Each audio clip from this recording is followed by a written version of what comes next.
Merci Christian pour cet exposé à la fois court, dense et évidemment rapportant des choses terribles, y compris dans cette grande efficience et de façon que tu as montré de façon aussi très, très radicale dans son... pour témoigner de la radicalité du procédé. Donc tu as insisté plutôt sur, d'une certaine façon, sur les modalités pour la singularité, les modalités d'exécution, mais ça renvoie aussi certainement à des modalités idéologiques, parce que ce n'est pas non plus la taylorisation aussi correspond à une certaine vision de l'organisation sociale et autres. Et bien sûr, on continuera dans la discussion. Je voudrais laisser un maximum de place donc aux intervenants, comme je l'ai dit. Donc là, je vais passer la parole à Nicolas Werth, comme Christian, dont j'imagine que vous connaissez les travaux. Bon, et là, il y a eu bien évidemment le livre noir du communisme et donc sa contribution à toute l'étude de la Grande Terreur, mais pas seulement. Il a beaucoup travaillé aussi sur la famine en Ukraine, la collectivisation. Donc c'est un des très grands spécialistes de l'URSS en France et aussi au niveau international. Et là, il va, donc son dernier ouvrage, parce qu'il en a écrit beaucoup d'autres, c'est le journal de Maria, donc le journal d'une institutrice soviétique dans l'Ukraine occupée par les nazis. Donc on voit qu'on va aborder un territoire limitrophe et où sont exercés deux totalitarismes. Et là, la comparaison aussi touche à une autre thématique. C'est pas simplement la comparaison des génocides, mais aussi la comparaison des totalitarismes qui a été l'enjeu d'un certain nombre de débats. Donc je te laisse la parole sur la singularité de la famine en Ukraine, et donc sur lequel il y a aussi de débat pour savoir si c'est un génocide, pas un génocide. Enfin, on a longuement parlé de la terminologie tout à l'heure, on y reviendra, j'imagine. Bien, merci Claire. Ce dont je vais parler est sans doute l'exemple classique du génocide soviétique, l'expérience de russification la plus longue et la plus vaste, la destruction de la nation ukrainienne. C'est par ces lignes que débute le dernier chapitre d'une histoire du génocide que Raphaël Lemkin écrivit à la fin de sa vie, mais qui ne fut ni achevé ni publié. Pour Raphaël Lemkin, l'inventeur de la notion de génocide, le grand juriste dont les travaux inspirèrent le texte de la résolution de l'ONU sur la prévention et la répression du crime de génocide adopté le 9 décembre 1948, la famine de 32-33 en Ukraine était bien un génocide. Et plus précisément, je le cite, le troisième volet du plan soviétique, la destruction du corps de la nation ukrainienne, la paysannerie.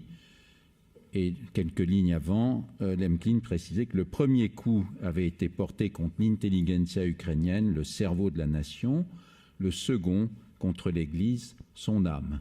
Toutes ces phrases sont évidemment de Lemkin. Pourtant, malgré cet éminent mais méconnu parrainage de la qualification de la famine ukrainienne de 32-33, qui fit, je le rappelle, entre 3 et 4 millions de morts, 10 à 13% de la population totale de l'Ukraine, cette qualification de génocide ne s'est pas imposée. Outre l'Ukraine, environ une douzaine de pays, pour l'essentiel Canada, États-Unis, quelques pays comme la Finlande et beaucoup de pays d'Amérique latine ont reconnu le Holodomor comme un génocide. Permettez-moi de rappeler rapidement l'origine sémantique de ce terme apparu au début des années 90, le Holodomor. Il s'agit d'un mot composé de deux racines, holon, golon, la faim, et mort, racine du verbe moriti qui signifie épuiser, exténuer, laisser souffrir sans intervenir. Le terme de holodomor traduit donc l'intention de tuer par la faim, même s'il n'induit pas directement l'idée d'une extermination de masse et encore moins d'un génocide sur une base ethnique. Mais aujourd'hui, avec sa majuscule, il a pris en Ukraine le sens commun de génocide du peuple ukrainien. Je rappelle qu'en novembre 2006, le Parlement ukrainien a en effet voté une loi qui déclare dans son article 1er « Le Holodomor est un génocide envers le peuple ukrainien ». Il est en outre spécifié dans l'article 2 que la négation publique du Holodomor est un affront à la mémoire des victimes, une atteinte à la dignité du peuple ukrainien. À une très courte majorité, les députés ont rejeté cependant la proposition du gouvernement de pénaliser, sur le modèle de la loi Guessot en France, la négation du Holodomor.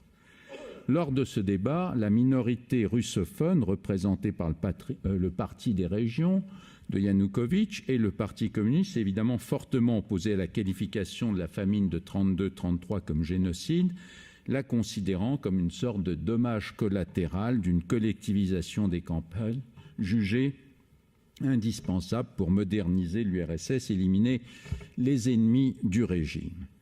Pour la majorité gouvernementale du président Yushchenko, au contraire, la famine génocide a constitué clairement le dispositif central de la nouvelle identité ukrainienne post-soviétique. Je rappelle que depuis 1991, les divers gouvernements ukrainiens qui sont succédés, à l'exception notable de la période Yanukovych, ont entrepris la construction d'un nouvel État-nation centré sur l'ukrainité, et notamment sur la victimisation de l'ethnie ukrainienne, sujette au cours de l'histoire à l'oppression des puissances étrangères, au premier rang desquelles la Pologne, dans un passé plus reculé, disons entre le XVIe et le XVIIIe siècle, et la Russie dans un passé plus récent, XIXe et XXe siècle.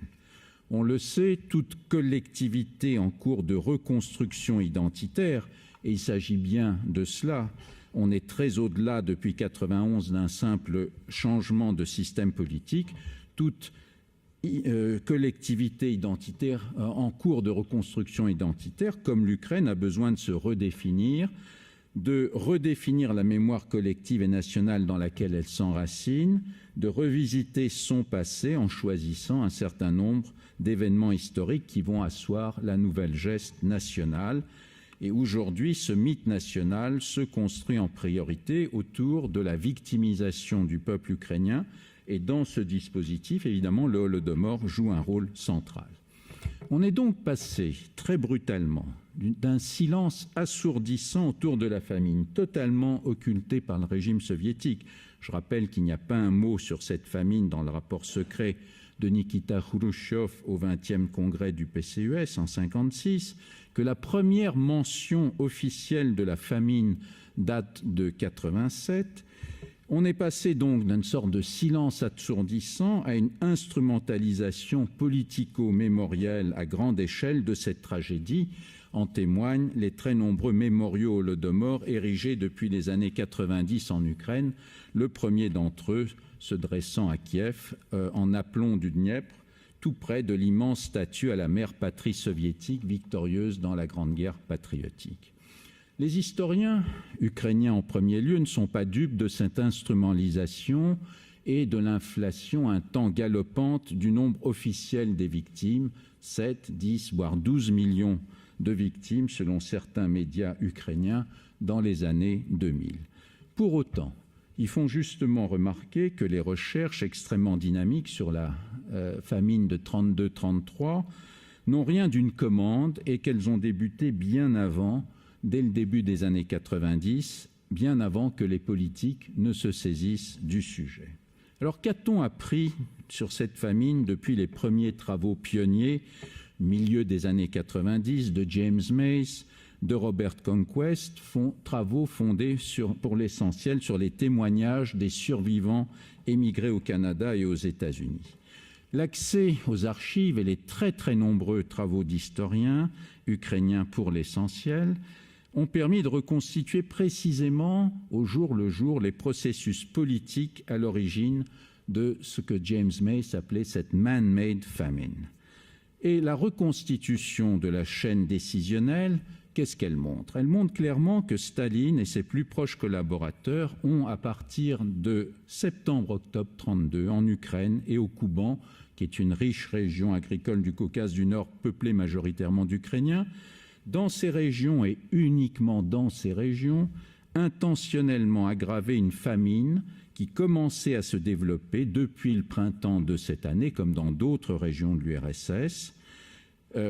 Ça se développait évidemment à la suite des prélèvements prédateurs disproportionnés aux récoltes des 2 années précédentes, 1930-31, imposés aux kolkhozes nouvellement créés. L'envoi à partir du 22 octobre 1932 de 2 commissions plénipotentiaires dirigées par les numéros 3 et 4 du parti, Vyacheslav Molotov et Lazar Kaganovich, marque par rapport aux autres grandes régions productrices de céréales et de produits d'élevage, comme les régions de la Volga ou le Kazakhstan, où ont également lieu au même moment ou juste avant de terribles famines, montre le traitement très spécial réservé à l'Ukraine et au Kouban, région économiquement, du point de vue agricole, mais aussi politiquement stratégique. En effet, l'Ukraine est l'épicentre d'une opposition à la politique stalinienne, premièrement de collectivisation forcée des campagnes. Je rappelle qu'en 1930, elle a concentré près de la moitié des quelques 14 000 émeutes, troubles et insurrections paysannes à la collectivisation. Mais en outre, à partir de juillet 1932, la majorité du Parti communiste ukrainien s'est prononcée très clairement, et c'est un fait unique dans les annales du parti, contre le plan de livraison agricole imposé par Moscou. Et pour Staline, il s'agit évidemment de briser cette opposition, à la fois des paysans et des cadres du parti, qualifiés de pétluristes, de briser le nationalisme ukrainien dont est porteuse la paysannerie et l'intelligentsia ukrainienne. Et à partir de ce moment-là, on a un véritable dispositif extraordinairement répressif qui est mis en branle, des brigades spéciales formées d'agents de la police politique et d'activistes du parti, pour la plupart venus des villes et pour un grand nombre de Russie, ne se bornent évidemment pas à réquisitionner les céréales, mais elles confisquent sous prétexte d'amende l'ensemble de la nourriture, toutes les réserves de nourriture, dans une action délibérément punitive. À partir de la fin janvier 1933, à la suite de la circulaire secrète de Staline du 22 janvier, ordonnant, je cite, de mettre fin à l'exode des paysans, et mes paysans entre guillemets, organisés par les ennemis du pouvoir soviétique, les socialistes révolutionnaires et les agents polonais dans un but de propagande afin de discréditer le système kolkhozien en particulier et le système soviétique en général, fin de citation, un véritable blocus des villages affamés est mis en place. Les routes et les gares, notamment, sont gardées par des cordons de la police politique qui empêchent les affamés de quitter des villages. On interdit la vente des billets de chemin de fer. On ferme finalement toutes les issues. Or, la fuite a toujours été le dernier recours des affamés en tout temps. Et le résultat de ces mesures, c'est en 7 mois, un peu plus de 3 millions de morts en 7 mois, donc entre janvier et juillet 1933, soit environ 15 000 morts par jour. C'est une hécatombe qui, à l'époque, dans les années 30, est d'une intensité sans précédent. Je rappelle que la Première Guerre mondiale, qui est alors l'acmé de la violence de masse, on avait 6 000 morts par jour sur tous les théâtres de guerre européens. Pour la majorité des spécialistes ukrainiens de la famine, rejoints par quelques historiens occidentaux travaillant sur cet événement, mais pas tous, loin de là, 3 éléments majeurs sont donc constitutifs du crime de génocide. Premièrement, la confiscation systématique et organisée de toutes les réserves de nourriture des paysans durant quelques mois décisifs. Deuxièmement, le blocus des campagnes affamées. Troisièmement, la preuve de l'intentionnalité produite par les autographes de Staline, notamment ses instructions du 1er janvier, 22 janvier, etc. Les rares historiens russes travaillant sur les famines soviétiques du début des années 30 et un certain nombre d'historiens occidentaux récusent cette qualification de génocide tout en reconnaissant généralement, après bien des réticences, une certaine spécificité de la famine ukrainienne par rapport aux autres famines soviétiques de ces années et sa dimension nationale.